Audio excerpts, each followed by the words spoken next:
संत एकनाथ बहुत परोपकारी थे।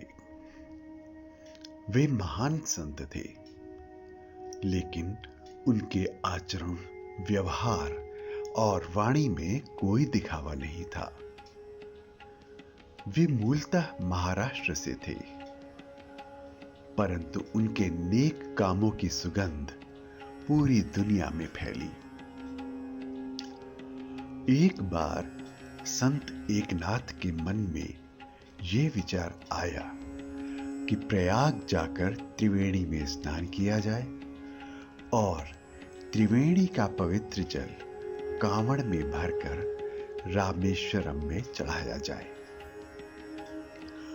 उन्होंने इस बारे में अपने साथियों से चर्चा की तो सभी तैयार हो गए। एकनाथ भजन सत्संग करते हुए प्रयाग पहुंच गए। वहां उन्होंने त्रिवेणी में स्नान किया और उसका पवित्र जल कांवड़ में भरकर रामेश्वरम चल दिए। एकनाथ के साथी भजन कीर्तन करते हुए रामेश्वर को जा रहे थे। शरीर में थकान तो थी, लेकिन कांवड़ की उमंग उन्हें लगातार आगे बढ़ते रहने की प्रेरणा भी दे रही थी।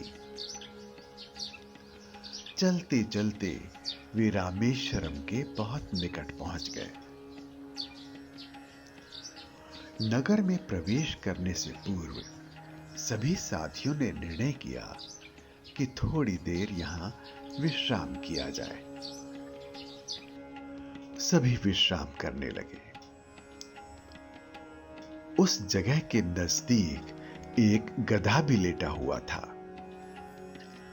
तेज धूप और बीमारी की वजह से उसके पैरों में इतनी शक्ति भी न थी कि वह कुछ दूर चलकर पानी पी सके। एकनाथ और उसके सभी साथियों ने उसे देखा। सभी उसकी ऐसी स्थिति पर चर्चा करने लगे। किसी ने कहा, भगवान ने यह कैसा संसार बनाया है। इस जीव को तो जीवन तो दे दिया, लेकिन आज उसे इतनी शक्ति भी नहीं दी कि यह कुछ दूर चलकर पानी पी सके। दूसरे ने कहा, इसे प्यास लगी है।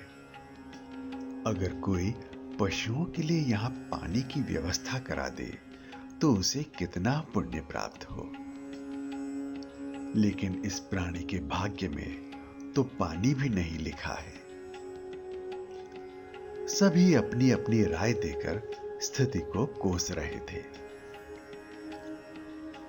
एकनाथ ने उस गधे की ऐसी स्थिति देखी तो उन्होंने अपने कांवड़ से पवित्र जल का पात्र खोला। वे उसे गधे के मुंह के पास ले गए और पूरा जल उसे पिला दिया।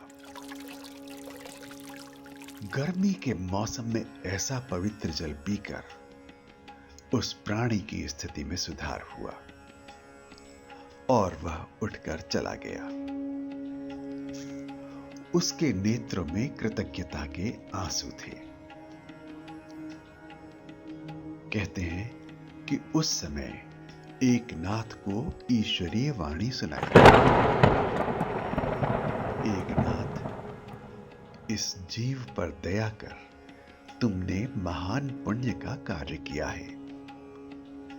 तुमने उस प्राणी में साक्षात मेरे ही दर्शन किए हैं। मैं रामेश्वरम पहुंचने से पहले ही तुम्हारी कांवड़ स्वीकार करता हूं। वास्तव में सभी धर्मों ने यह माना है कि जीवों की सेवा करना परमात्मा की ही सेवा करना है। जो इस सत्य को समझकर अपने जीवन में उतार लेता है, उसे शीघ्र ईश्वरीय कृपा प्राप्त हो जाती है।